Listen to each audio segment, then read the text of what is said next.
We love food colored green, bell peppers and long string beans, pickles, celery, cucumbers too. All these foods are good for you. Welcome to Storytime Cooks, where we learn about food through books. Today we're reading Turkeys Never Gobble. This might be an interesting story because I thought turkeys did gobble. This book is by Joan Holub and the pictures are by Jennifer Beck Harris. Alligators are good cooks. They share their recipes. Moose knows lots of magic words, and they always say thank you and please. Those are really good magic words. This story is going to give us some ideas about how we can have a really good Thanksgiving. Hippos are quite helpful. They get out the pots and pans. There's a lot of things our little ones can do in the kitchen to help us when we're busy cooking. And it's really important if we can find them some little jobs to do. Monkeys measure, mix, and chop. But first, they wash their hands. And this is important for big people too. Before we start cooking, we always need to wash our hands. But if we can give our little ones measuring spoons, if we give them measuring cups, put a chair up to the sink and let them measure water in the sink, that's a good place. Or dry things like dry beans, those are fun things to measure. Tigers fold the napkins and make the table oh so neat, and setting the table is a great thing for little ones to do. Foxes bring out the food. Hooray, it is time to eat. Rhinos never run around the table or act rude. Porcupines do not poke fun if they don't like the food. And this is also a good rule for little ones. If there's something that we don't like, we try to say, that's not my favorite, rather than ooh or yuck or ick, because it might be someone else's very favorite thing and we don't want to hurt anyone's feelings. Yaks don't yak the loudest. They let the others have a say. Warthogs do not hog the sweets. It's really not their way. Turkeys never gobble.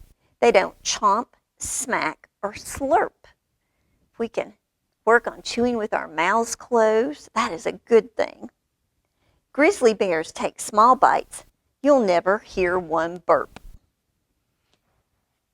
So just things to think about. What a nice Thanksgiving. Everyone is so polite. Till Moose spills soup on Tiger's tail and Monkey yells, food fight. Oh no, it might get pretty interesting here. Animals get messy at their Thanksgiving feast. All manners are forgotten and they turn into the wildest beast. Oh, this is what we don't want at our Thanksgiving tables. But the animals are thankful for food and friends and fun. They wave goodbye and give a cheer. Happy Thanksgiving, everyone. Well, today we're making a treat that might be something that the Pilgrims had. They might have had popcorn. Popcorn is a great treat and it's a good snack. It's actually one of our whole grains. It goes in the brown section here of the grain group. And the recipe that we're making today is apple pie popcorn. So we popped some popcorn, and we used an air popper. If you've not tried one of those, it is a really fun thing. And that almost kind of gave me the impression of that food fight, because there are popcorn kernels flying around, and if you're not careful, they'll even fly out of the bowl.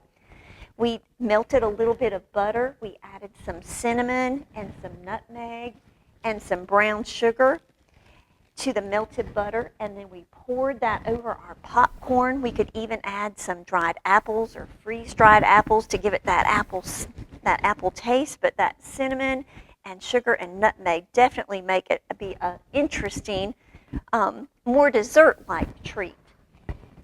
Remember that popcorn grows on a cob in the field, but it is not the same kind of corn as the corn on the cob that we eat. So there are different kinds of corn, and popcorn is not the same as the corn that our animals eat, and it's not the same as the corn that we get in a can or frozen in a bag or right off the cob. Popcorn has to be a special kind of corn to actually pop when it gets hot. So enjoy your time together, have some fun. Hopefully there'll be no food fights, but it's a great opportunity to practice manners with our little ones and big ones too. We hope you'll come back and join us again next week for Storytime Cooks, where we continue to learn about food through books.